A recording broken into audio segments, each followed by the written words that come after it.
Okay, let's start today's class. It's already 6:02. Okay, so today is the third week of the course, and you might have gone through all the lectures and the assignments.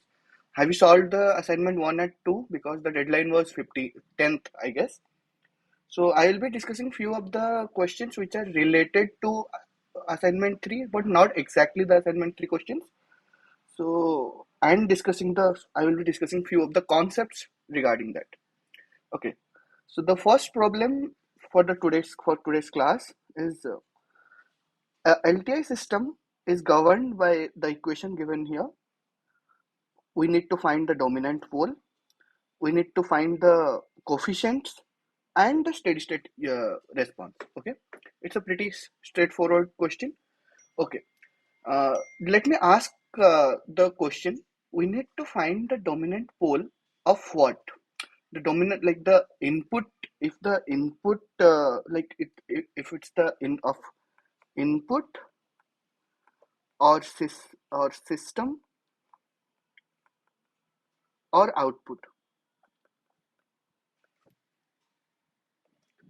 Can somebody just type in the chat uh, to make it more interactive?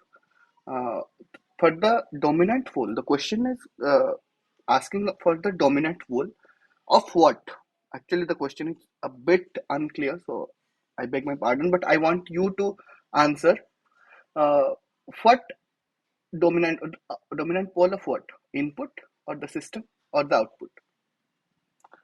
Okay, and then it's of the system.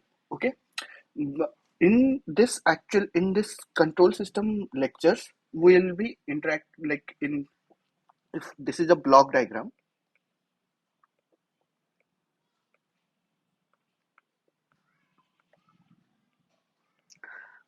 Then the UFS, it's the input, YFS is the output, GFS is the system. System means whatever the transfer function we derive, that's the system. So whenever we're asked, like, you must remember this, the transfer function is independent transfer function of a system, of a LTI system is independent of inputs. Any input can be applied to the system and the system itself has the transfer function. Okay, so here first we need to derive the transfer function, then the dominant pole of the system. Okay, pretty clear. So let's start. Can let's start like this.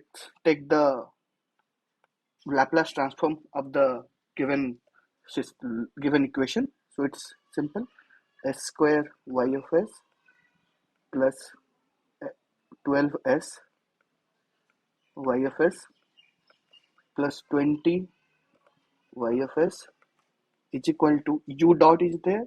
So s u of s plus 4 u of s. That means the y of s divided by u of s, it's equal to s plus 4 divided by s square plus 12s plus 20. Am I correct? Then can this is the g of s, the transfer function. Can somebody tell me what are the poles of the system? Let's forget about the dominant pole. I will be explaining that. But what is the pole? Pole of the system. What are the pole of the system? And like poles and zeros. Can somebody just type in the chat? What are the poles and zeros of the system?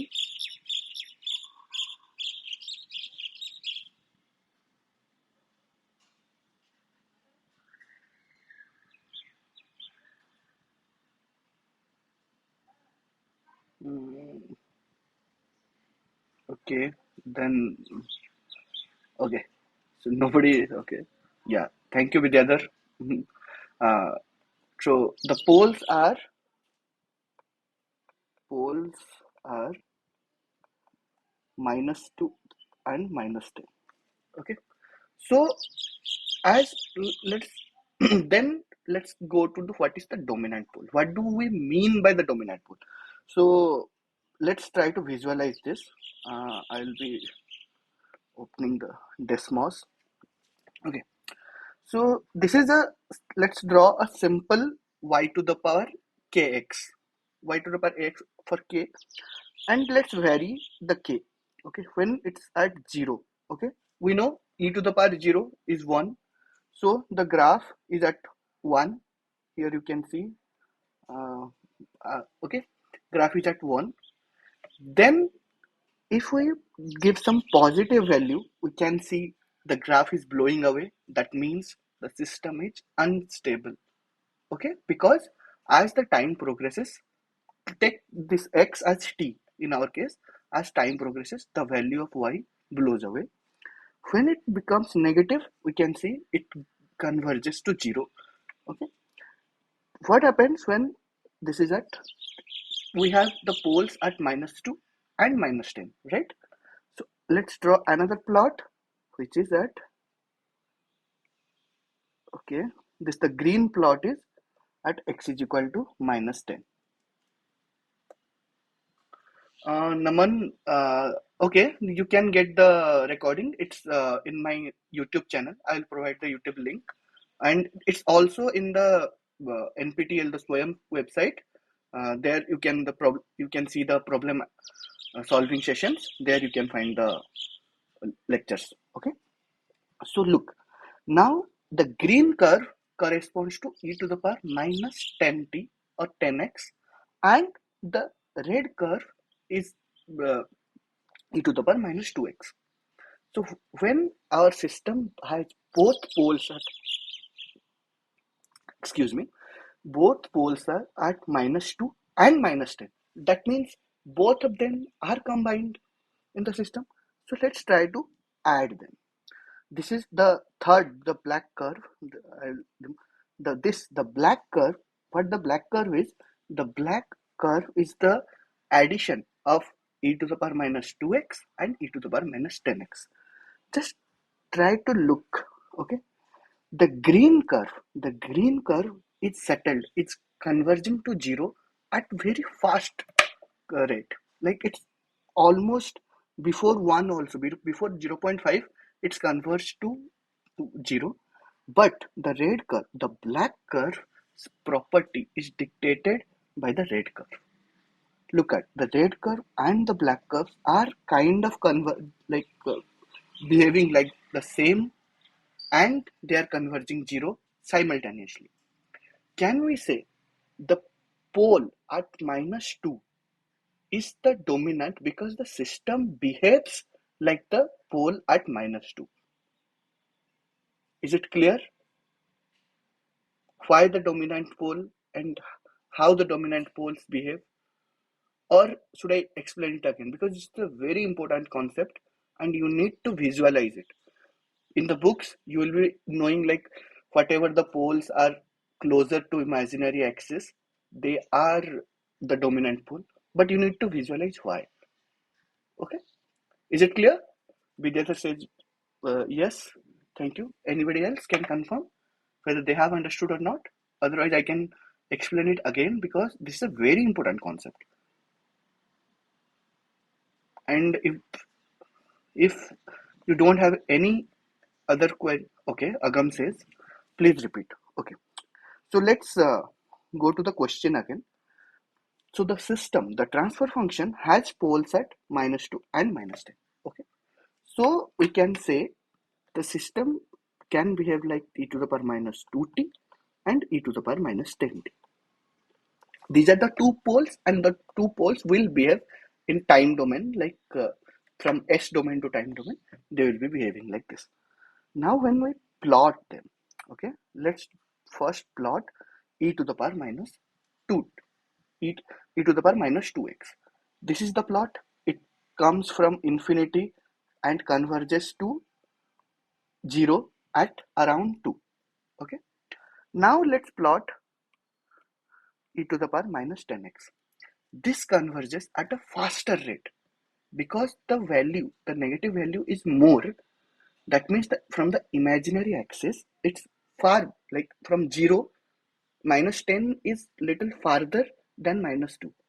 That's why it converges faster. It's the just the plot. Now what happens? I will keep both of them here. You can see the minus 10, sorry, the green curve is faster converging than the red curve.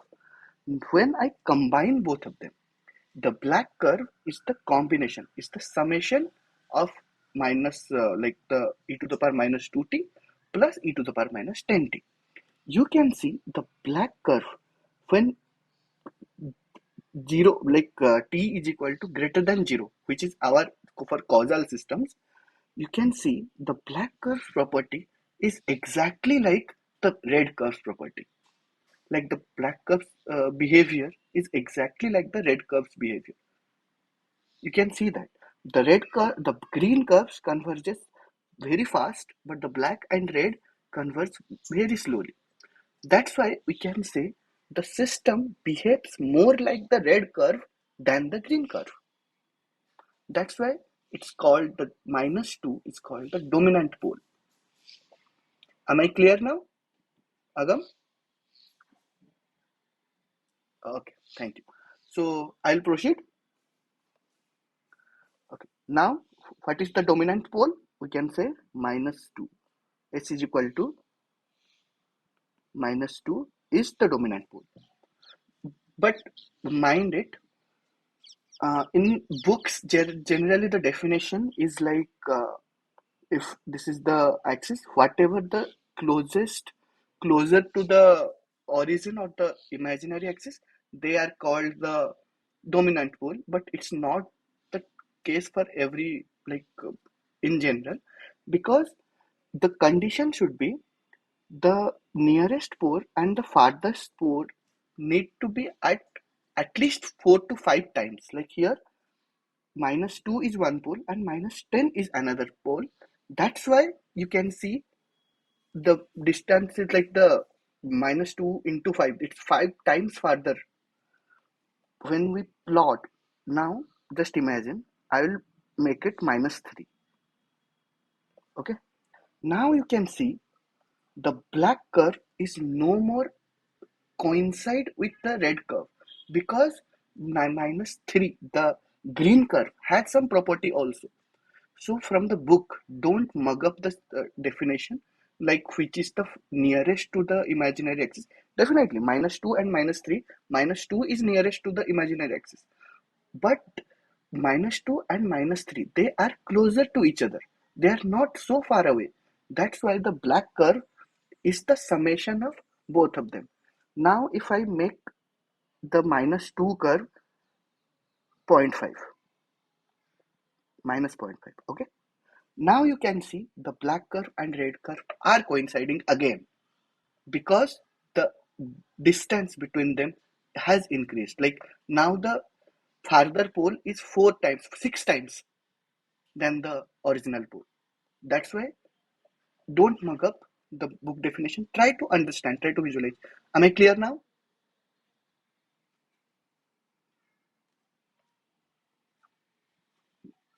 Okay. Coming to the next question. Coming to the next question, the coefficient that multiplies the exponential term corresponding to the dominant pole in unit time response. So what I expect now, okay, now let's just write our system transfer function us. What we have derived, s plus 4 by s square plus 12s plus 10. Okay, UFS is unit step response. For unit step response, what is the Laplace transformation? 1 by s. So my y of s is equal to 1 by s into s plus 4 divided by s square plus 12s plus 10. Can I get the partial fraction and the response, like a by s plus b by s plus 2 plus c by s plus 10? Can I get from you guys? Because I already have the solution. So if you guys can participate, it will be helping for you, because this type of questions are very much important for gate point of view as well. I want ABC. Vidyadhar or Agam or Naman, Tom, anybody, or whoever, Rohini and Sindhu. I can see the names. So okay, Vidyadhar has solved. Vidyadhar's, let's write Vidya's answer. It's 1 by 10 e to the power, okay, minus 6 by 80 e to the power minus 10t minus 1 by 8 e to the power minus 2t. So his A is, he's saying 1 by 10, B is minus 6 by 80, C is equal to 1 by 8. Okay, and okay, it's absolutely correct. But instead of 6 by 80, try to write minus 3 by 40. So, and this is minus.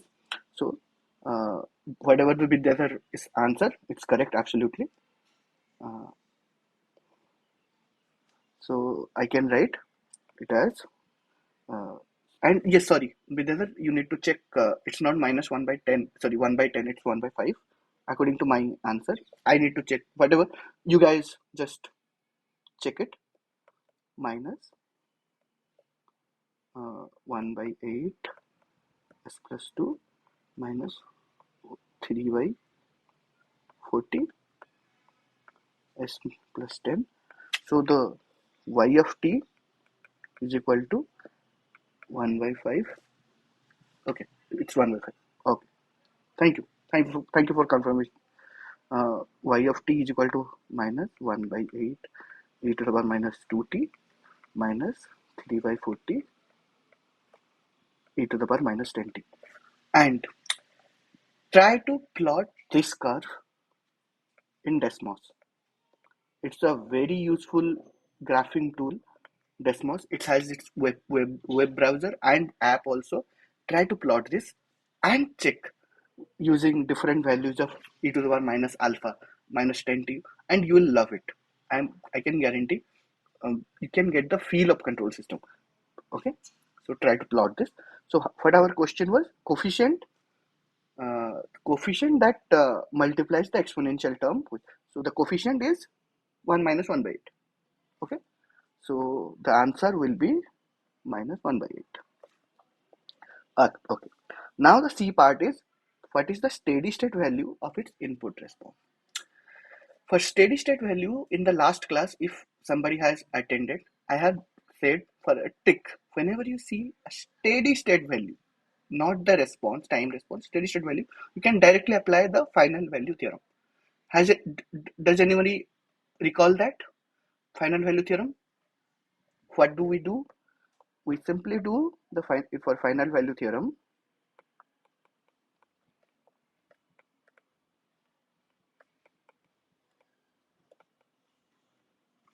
What we can say, it's the limit, sorry, uh, for steady state y of t tends to infinite is equal to limit s tends to 0 s y of s. Am I correct? So just put it and give me the answer. You have, and the input is u of s is 1 by s here. So put the, and here in this equation, put the value of u of s and apply this equation, final value theorem, and give the answer.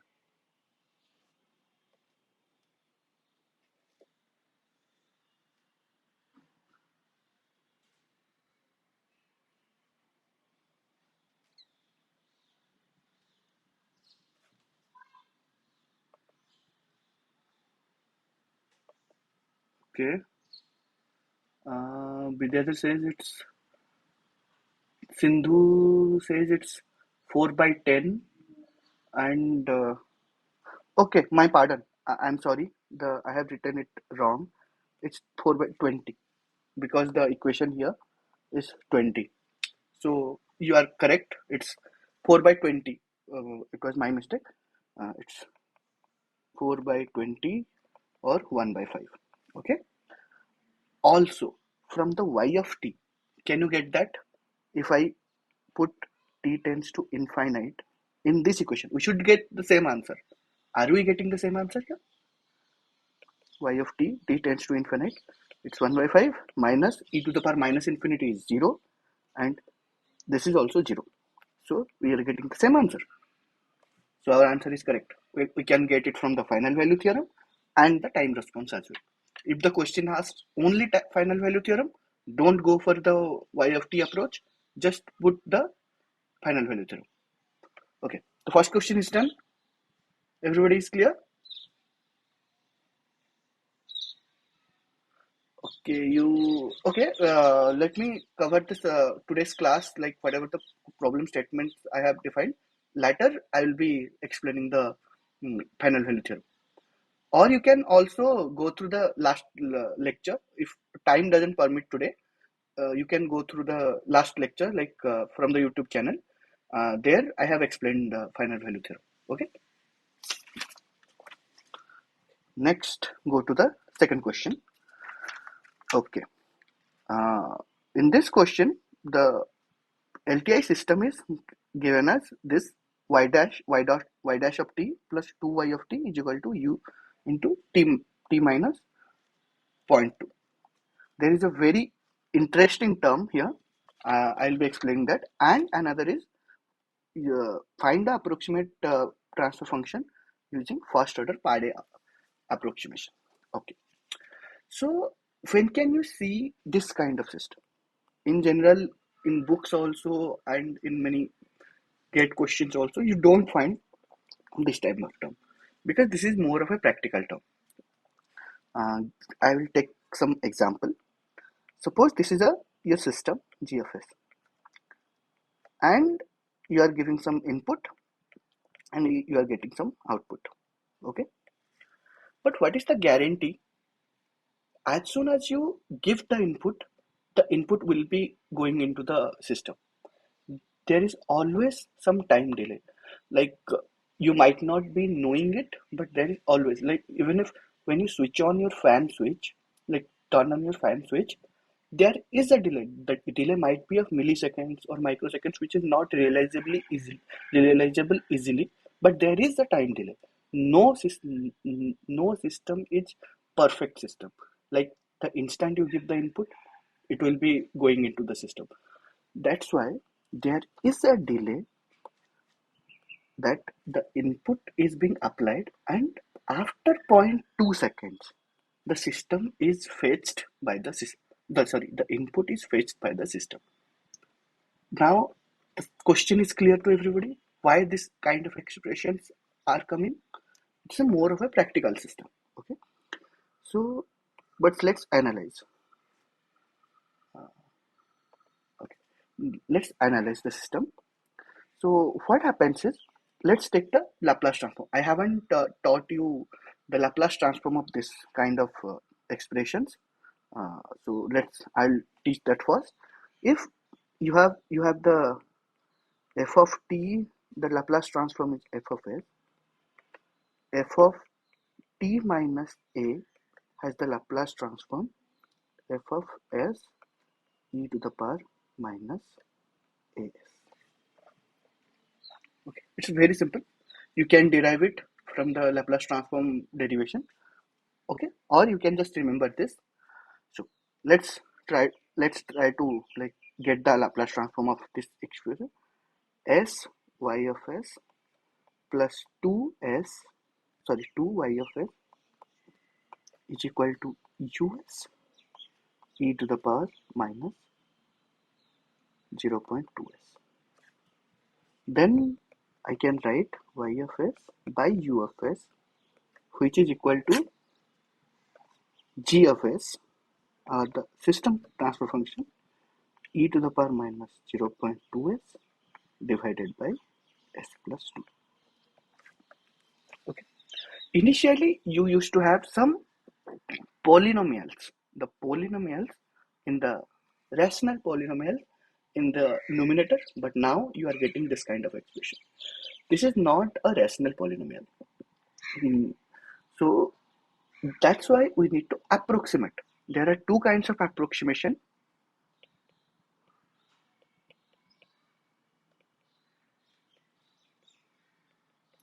And you might ask why we need the approximation. The approximation is just for simplification. If we approximate and we simplify, the problem solving will be easier for us.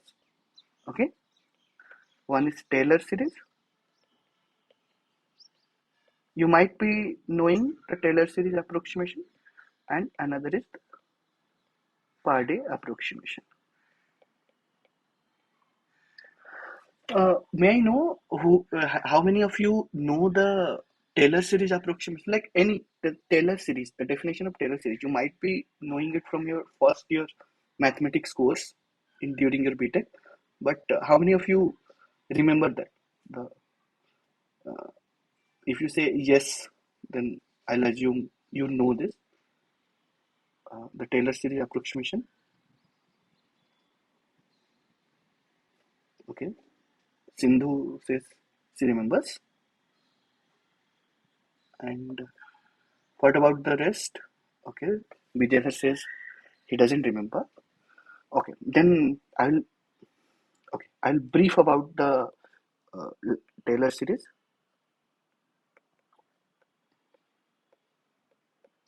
Uh, Taylor series is of a normal function f of x. For any f of x, any signal what you get, any function, you can approximate about some point. The Taylor series is an approximation for a non-linear kind of function to a linear kind of like polynomial, non-polynomial to polynomial. It's kind about f of x, about about x0.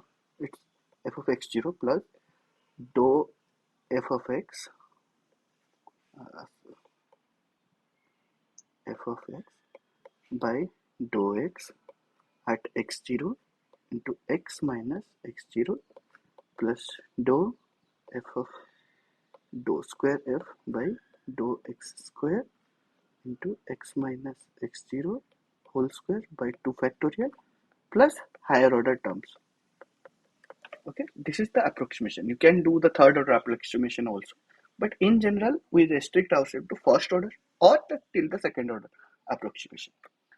So, and x is nothing but the perturbation from x0. X0 is our desired point. That's why we are approximating about x0.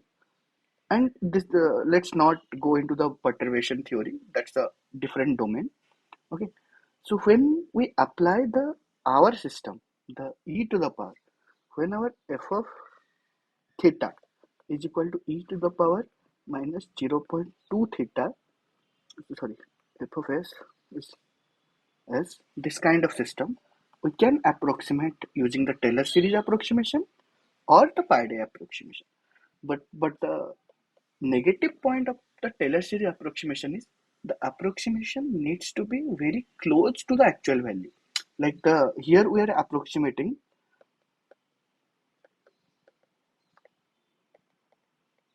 about zero,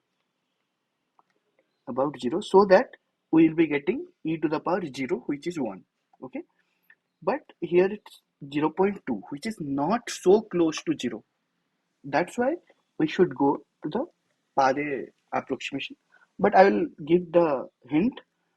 If you need to approximate e to the power tau d, tau s, here it's minus 0.2 minus tau s, then uh, the Taylor series approximation will be almost the approximation sign 1 by tau s plus 1. This is the Taylor series approximation. But that here we can't use the Taylor series approximation because the error the perturbation is a little bit more. Point 2 is not a good approximation point. So now coming to the what the Pade approximation says, it says approximate minus tau s as 1 minus, sorry, the approximation symbol tau s by 1 plus tau s. This the derivation of this is a little bit big and tricky. I'm not going deep into it. You just need to know what the Pade approximation is.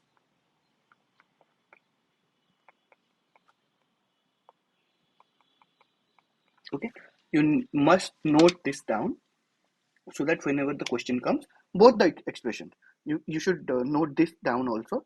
When the question comes for the Taylor series approximation, you need to do this. When comes the Pade approximation, you need to do this expression. So for our question, it says, specifically says, first order Pade approximation. That's why we need to do this. Y of s by u of s is equal to what is e to the power minus 0.2s whole divided by s plus 2. So for using the Pade approximation, we can get 1 minus 0.2s by 1 plus 0.2s.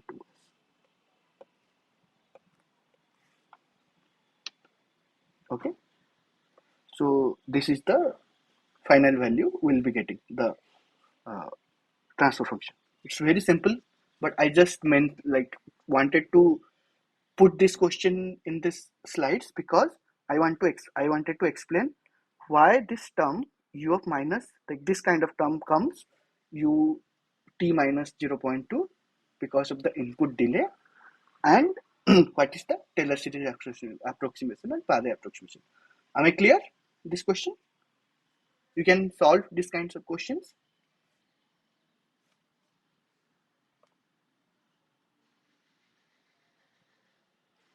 Okay, so coming to the third question of today, uh, it says, consider a system whose plant transfer function is 5 divided by s square minus 2s, and the controller transfer function is s plus 1.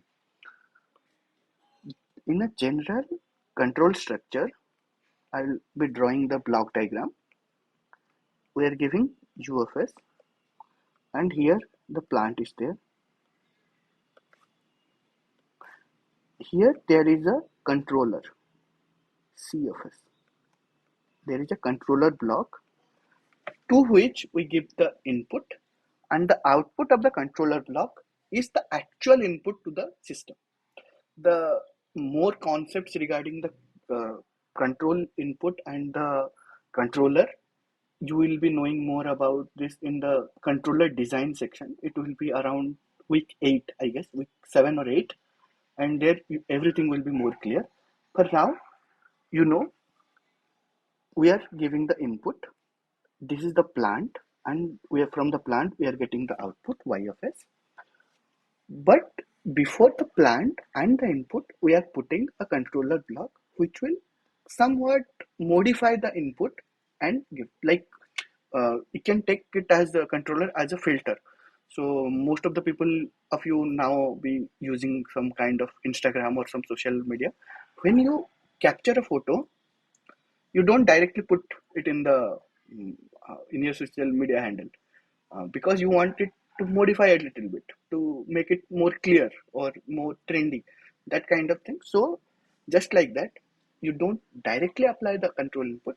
You knowing your desired what you want, so you can put a controller block in between. So and the controller block's output will be the actual input to the system. Okay, now it says now it says the open and closed loop transfer function, considering a negative unity feedback. Okay, now term comes unity feedback. Okay, forget about unity. Now you must know what is a feedback and why the feedback is important.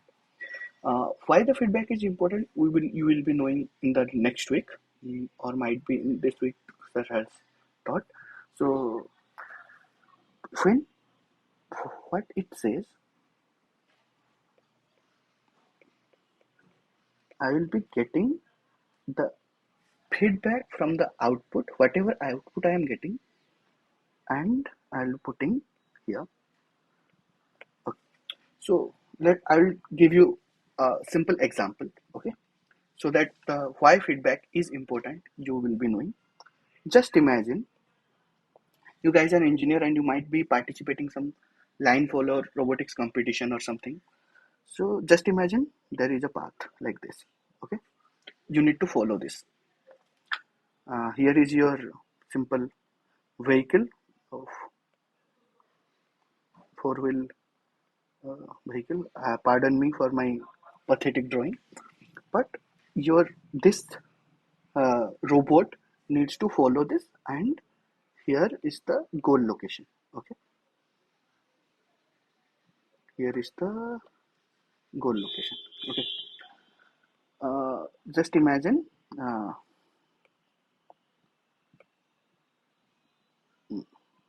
okay, so if everything is fine, your vehicle will be going straight. You know, you said go straight till the goal location is reached. Okay, the vehicle will be going straight, straight, straight, straight. The vehicle doesn't have any mind. Okay, it just follows whatever you say. You said go straight and reach the goal. Okay, it reached. But what happens? There is some notorious guy or some fail in the algorithm. So in between, it get some perturbation and it becomes like this. What you had said, you said, my robot, you go straight. But what happens now? If now it will be going straight again, it will be following this path and it will be reaching here. From this to this, it will come. What you wanted, this was your desired, but you actually reached here. Maybe some wind comes or some pebble comes, your vehicle got distracted and it went there. This happens in open loop system. But if you add a closed loop, like, am I on the correct path? Am I on the correct path? You are asking every time. Then what happens? Then when your vehicle will be coming here, then you will be asking, am I on the correct path? No. What's the error? Let's try to reduce that. And you will be coming back to this again.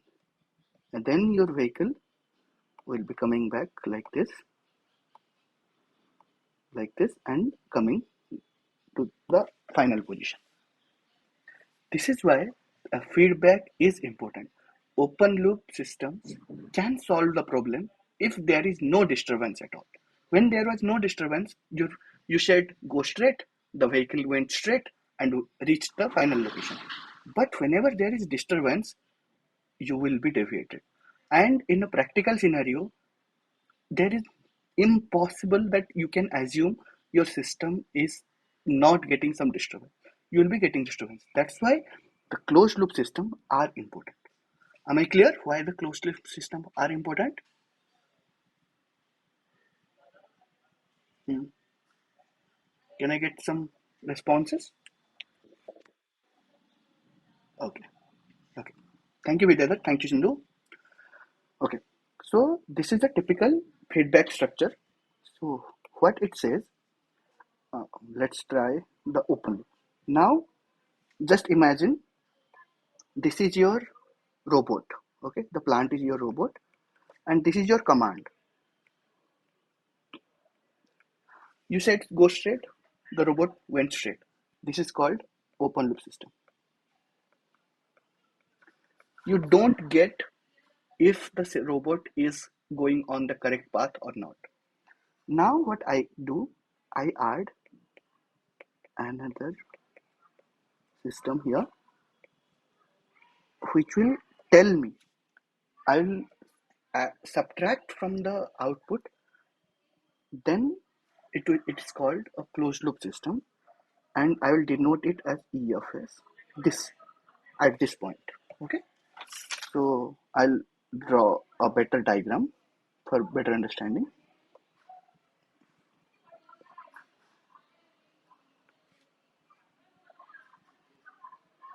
UFS. This diagram is very much important.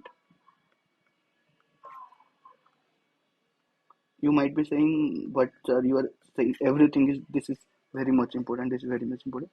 You don't need to mug up all the expressions. I want you guys to understand this concepts. Okay, that's why I gave the example and all. So this is EFS and this is YFS. Let's take this is ZFS. Okay, so let's try to derive this now. This becomes kind of my system. This because initially what I had UFS and GFS and YFS. Now if I assume this is my some G dash of S or G star of S, then it's the same thing. Okay, that's why this G star of S, it's called closed loop transfer function, because now the output is being fed to the input. Here I am the input and the output's subtraction I am taking and feeding it into the system. That's why it's called the closed loop system.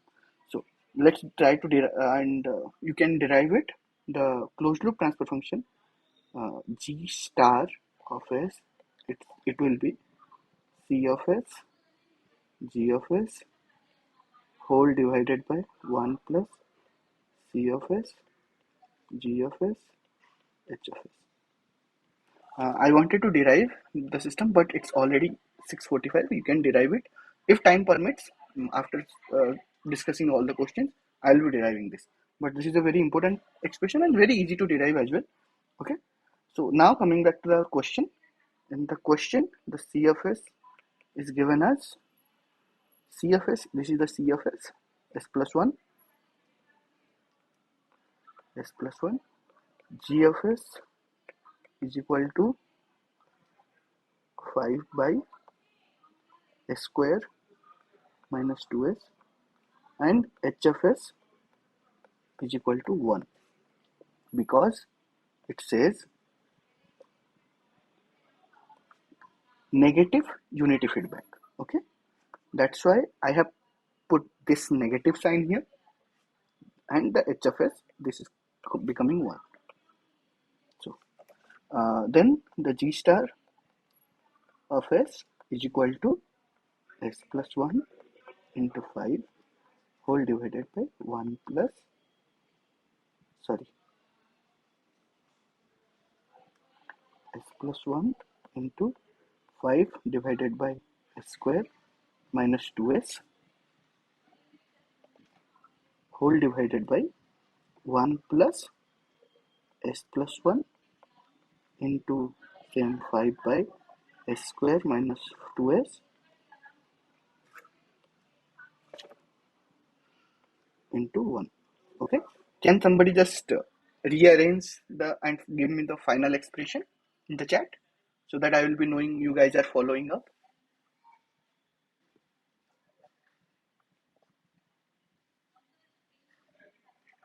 I have the answers actually, so I can directly confirm.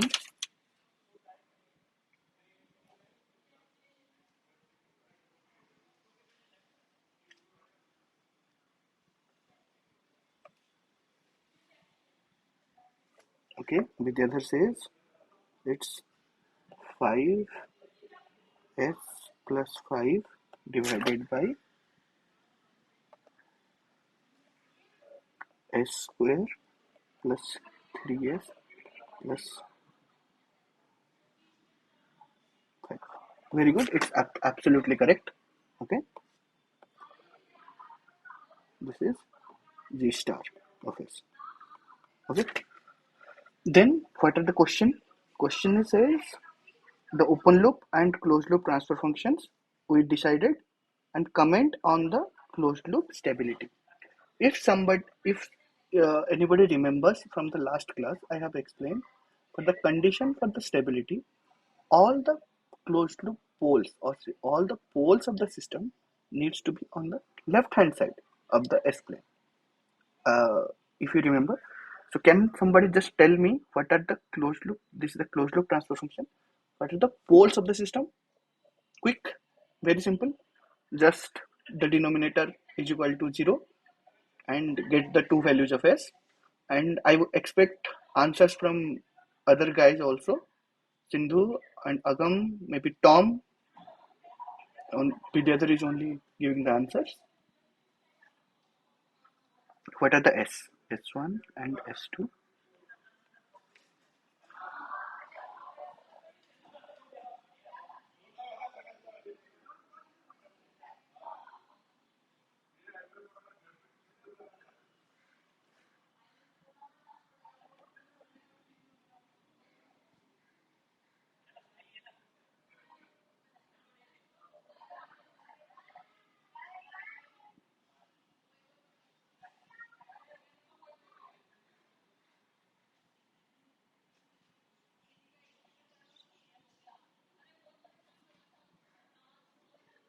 Okay, the answers will be, you can verify it later. So it will be minus, sorry, minus 3 by 2 plus or minus root over 11 by root over 11 by 2j. Okay, because this is minus 3 plus or minus 3.3j. Yeah, it's almost root 11j. It's correct. Okay, so these are the poles. So at what locations the poles will be? So I'll be using this space. Okay, I'll be zooming a little bit so that it's visible. So if this is my S plane, this is real, this is imaginary.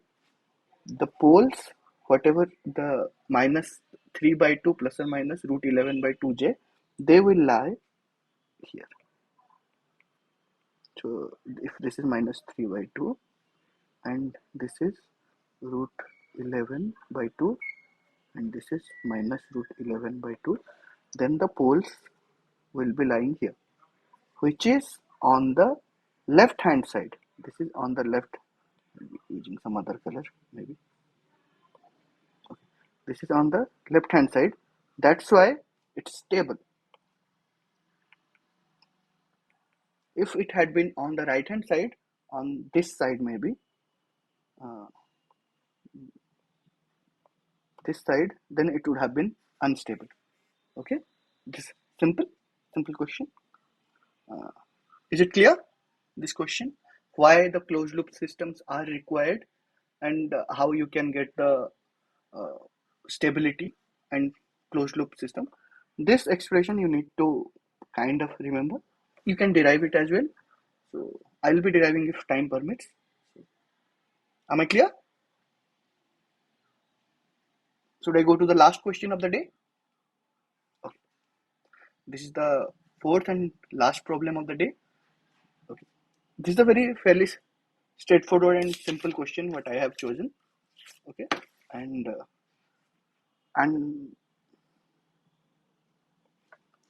when the system whose transfer function is 1 plus s by 2 is subjected to a input in unit step input, the difference between the output and the input asymptotically tends to dash. Okay, this is a very simple question. So tell me the system transfer function g of s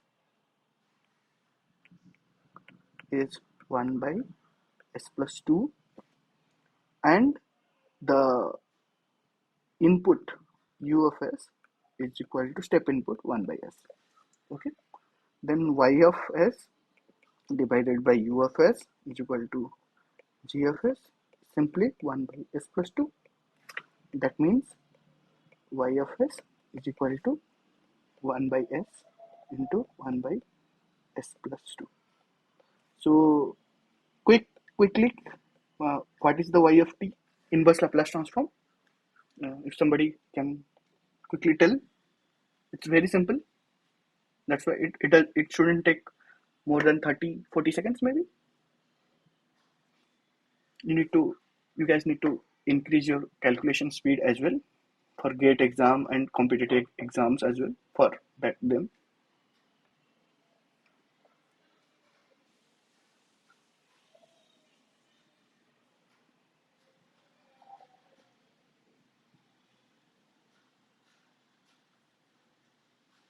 Okay. The other says it's 2 minus 2 e to the power minus 2t. No, it's actually incorrect. It should be, you need to check your calculations. It's 1 by 2 minus 1 by 2 e to the power minus 2t. Okay. Be careful when you are calculating. Okay. So this is the y of t. Okay,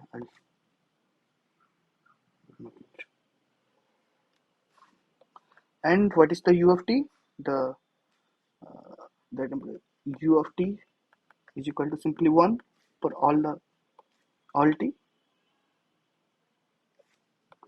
Then what is the question? The question is the difference between output and the input. Okay, the difference between the output y of t minus difference between the input is equal to half minus half e to the power minus t minus 1 is equal to minus half e to the power minus t. Simple. Then who can say limit t tends to infinite, this value will be simply minus half. Correct? Clear? Very simple. Now coming to the second question. The governing expression y dash of t plus 2y of t is equal to 4ut. What is the steady state value of the unit step response? Now I look, the expression is given, in the system equation expression is given. The input uh, is unit step, you know, and it's asked your favorite question, steady state value. For the steady state value, what you need to do? Final value theorem, put the Laplace transform, get the y of s, and final value theorem, apply, and tell me the answer. Because it's steady state value, that's why you can apply the final value theorem here. Sir, why we did limit t tends to infinite in difference? Okay, uh, okay, that's a good question, Agam. Thank you for reminding me. I should have mentioned it. Because look at the question. In the question, the difference between the output and the input asymptotically tends. What does asymptotically mean? Asymptotes meaning the meaning of asymptote is kind of when it tends to like it tries to converge but doesn't converge. Just imagine. Uh, okay, uh, this is a parabola kind of. Okay, this is a parabola kind of, or maybe the, if a curve is like this,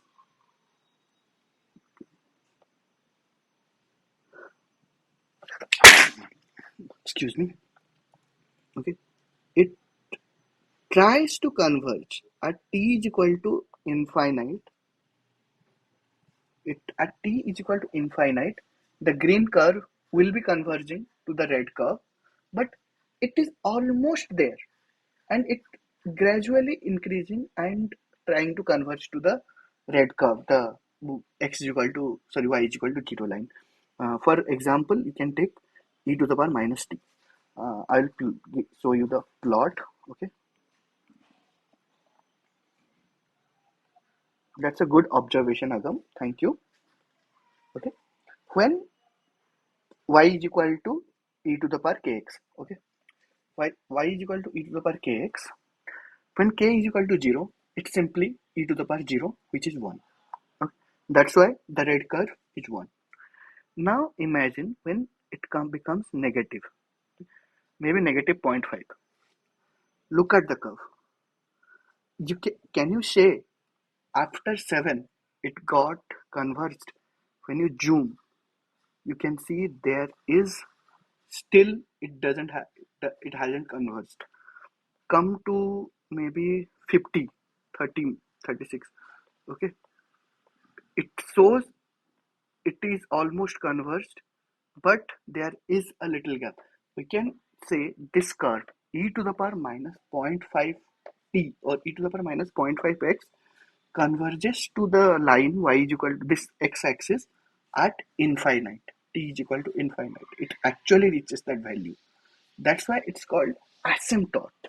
This x-axis is the asymptote to the curve, red curve, e to the power minus 0.5 t.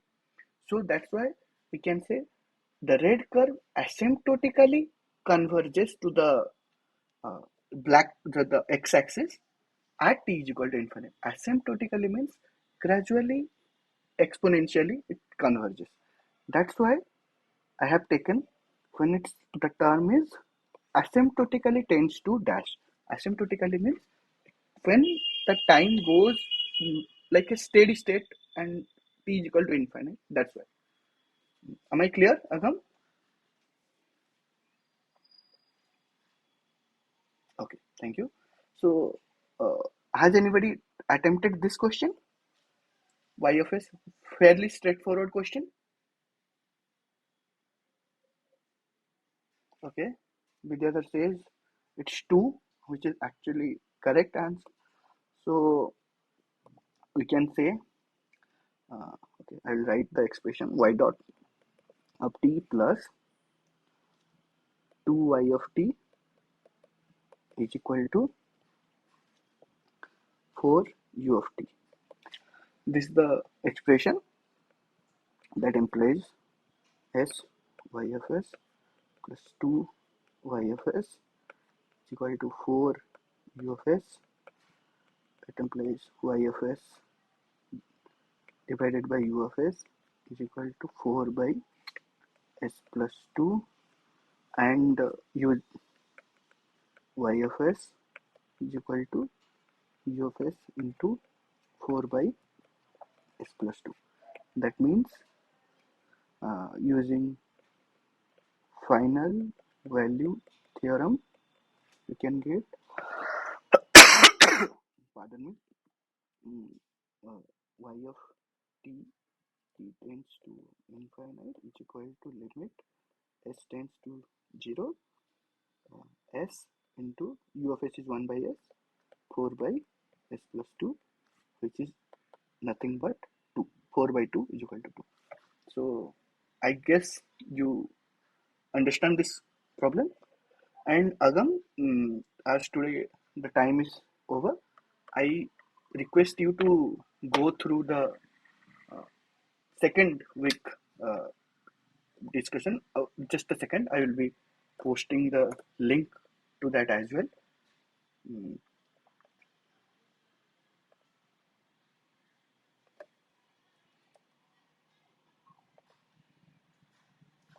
mm. This is the link to my YouTube channel where I have uploaded all the lectures like the week 0, week 1, week 2, and I will be uploading week 3 as well by tonight only. So anytime you can revise your problems, and any if you have any doubt uh, regarding question, I won't be answering the assignment questions directly, or I won't be answering your question directly. I will be giving some hint. You can mail me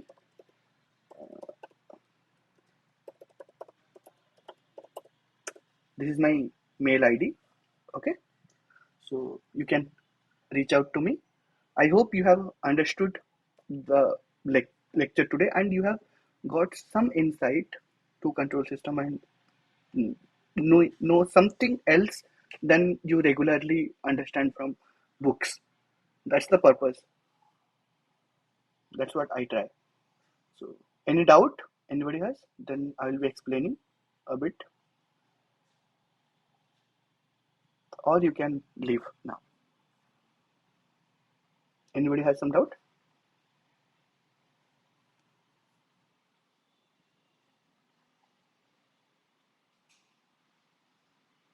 Okay.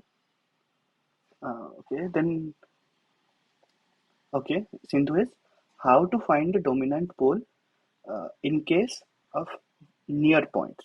That's a very important question, and so that that's a very good question. Thank you, Sindhu. In case the poles are near, there is no concept of dominant and non-dominant pole. Generally, you can give the margin to 3 to 4 times, but less than 3 to 4 times, you cannot say which is the dominant pole. You may say the system behaves a bit more like the pole closest to imaginary axis, but just declare that dominant pole, it's not correct. So in the case where the poles are very close to each other, we can't say it's the dominant pole. But what happens is sometimes the when the as I have mentioned from book, in the books they have mentioned whatever, like from imaginary axis, whichever is the closest, that's the dominant pole or dominant pole pair. That's not actually correct. I showed you in the Desmos software. So what happens is sometimes some teachers put the directly from take questions directly from the book, and you know the concept. It should not be called dominant pole, but if concept question comes, you write. We can't say it's a dominant pole, but in the context of the question, we can mention this the closest pole as the dominant pole, so that you won't be losing the marks as well, because marks are also important. Okay, so remember, we can't directly say it's a dominant pole. The system behavior is also dependent on the other pole as well. If in exam it comes, you should mention that. Otherwise, uh, the gap in between the poles for a dominant pole needs to be 3 to 4 times of the closest pole. Am I clear, Sindhu?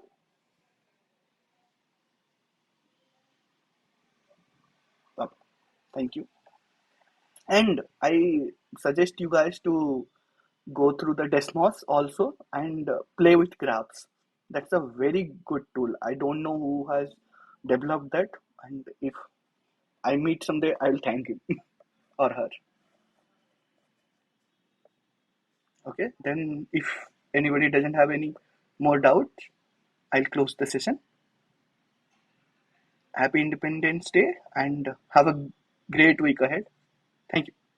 Okay, okay, Bidya.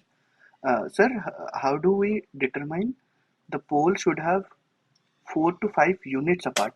No, no, no. It's not 4 to 5 units apart. It's 4 to 5 times.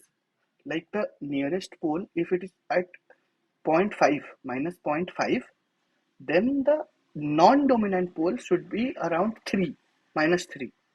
Okay, not and we don't determine that the units and all. That's from the plot behavior. I guess whether you joined the class a bit late, if I'm not mistaken. You can go through the lecture tonight. There I have given the plot example. I can also give another time.